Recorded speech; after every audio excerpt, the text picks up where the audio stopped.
जय हिंद दोस्तों। आज हम पढ़ेंगे यूपीएसआई मूल विधि के पीवाईक्यू क्वेश्चन जो 2017 में यूपीएसआई का एग्जाम हुआ था और 2021 में जो यूपीएसआई का एग्जाम हुआ है उसमें आए हुए क्वेश्चन। तो टॉपिक कौन सा है? RTI, right to information act 2005, सूचना का अधिकार अधिनियम 2005। तो देखते हैं इसके बारे में। पहले इसके बारे में बेसिक बातें देखते हैं, फिर इसके पीवाईक्यू क्वेश्चन देखेंगे। अब वैसे ये भी सभी पीवाईक्यू क्वेश्चन ही है जो हम बेसिक बात इसके बारे में पढ़ेंगे। देखो, राष्ट्रपति ने स्वीकृति कब दी थी? इसे 15 जून 2005 को। याद होना चाहिए कब दी थी राष्ट्रपति ने स्वीकृति? 15 जून 2005 को। और आरटीआई एक्ट में 2 अनुसूची व 31 धाराएं हैं। आरटीआई एक्ट में 2 अनुसूची व 31 धाराएं हैं। प्रथम जन सूचना आयुक्त का नाम क्या था? वजाहत हबीबुल्ला। प्रथम जन सूचना आयुक्त का नाम वजाहत हबीबुल्ला। 2 बार आरटीआई करने के बाद भी सूचना न मिले तो वो व्यक्ति क्या करता है? आर्टिकल 32 के तहत वो सुप्रीम कोर्ट जा सकता है। अपीलकर्ता को जानबूझकर परेशान करे, उसको सूचना न दी जाए तो जन सूचना अधिकारी पर 25,000 का जुर्माना लग सकता है। ठीक है ना, ये जुर्माने की राशि पूछते हैं। 2017 में पूछा गया था क्वेश्चन। तो जुर्माना राशि कितनी है? 25,000 रुपये। याद होनी चाहिए आरटीआई में। सर्वप्रथम मांग आरटीआई की किस राज्य ने करी? तो राजस्थान राज्य ने करी थी सर्वप्रथम मांग आरटीआई की। आरटीआई एक्ट के समय राष्ट्रपति कौन थे? उस समय राष्ट्रपति कौन थे?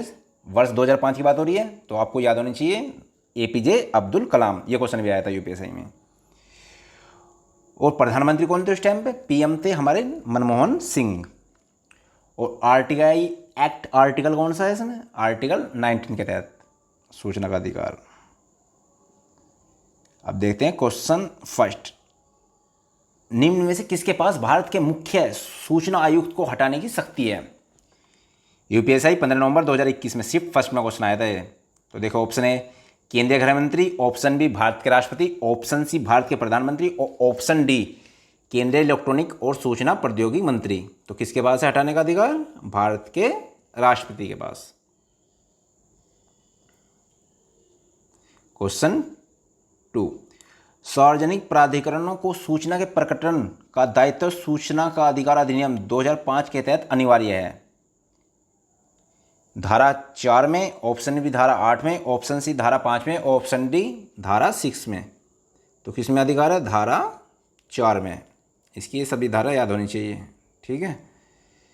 क्वेश्चन 3, अगर लोक सूचना अधिकारी सूचना का अधिकार अधिनियम के तहत विनिर्दिष्ट अवधि के भीतर सूचना प्रार्थी को सूचना देने में असफल हो तो उसे कहा जाता है।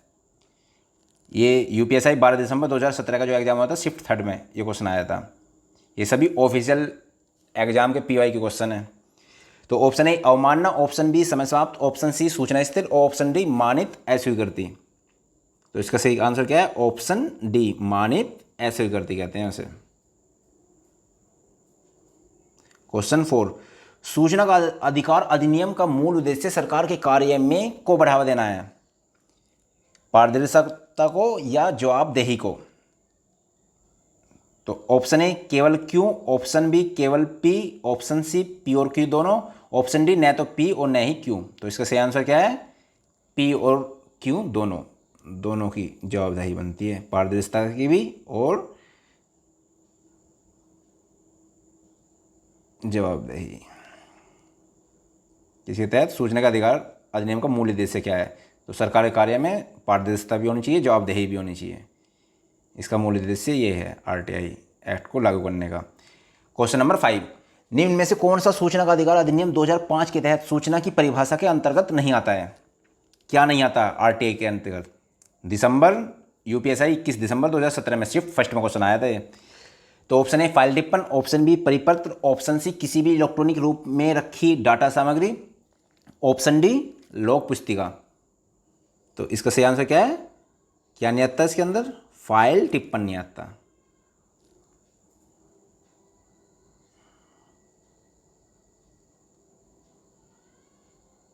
क्वेश्चन 6, सूचना का अधिकार अधिनियम के अंतर्गत सूचना मांगने पर कितने समय में सूचना उपलब्ध कराना आवश्यक है? ऑप्शन ए 30 दिन, ऑप्शन ए 45 दिन, ऑप्शन सी 60 दिन, ऑप्शन डी कभी नहीं। तो कितने समय के अंदर सूचना देनी है? ऑप्शन ए, ये तो सभी को पता होगा, 30 दिन। ठीक है।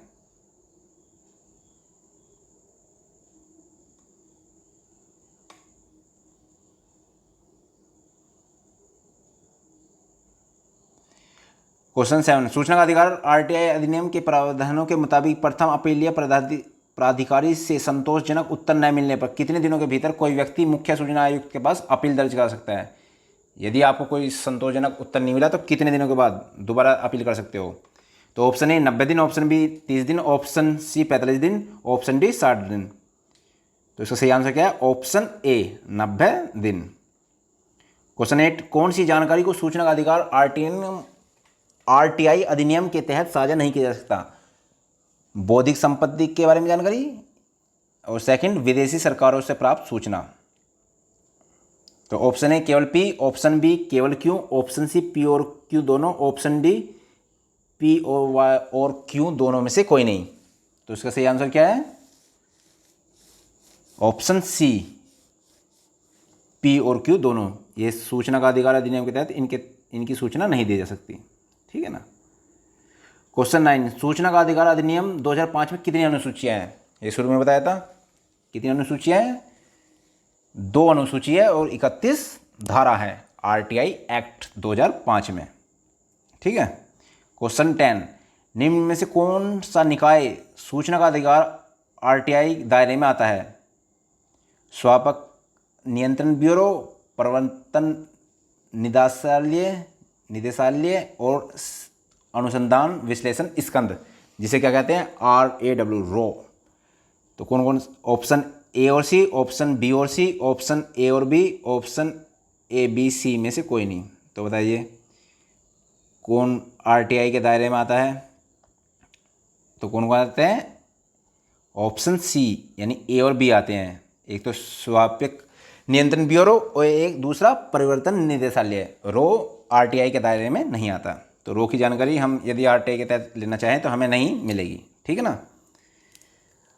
अगर वीडियो पसंद आई हो तो सभी लाइक करें और हमारे चैनल को सब्सक्राइब करें। और ऐसी आगे मूल विधि वीडियो चाहिए तो कमेंट में ज़रूर बताएं हमें। ठीक है, धन्यवाद।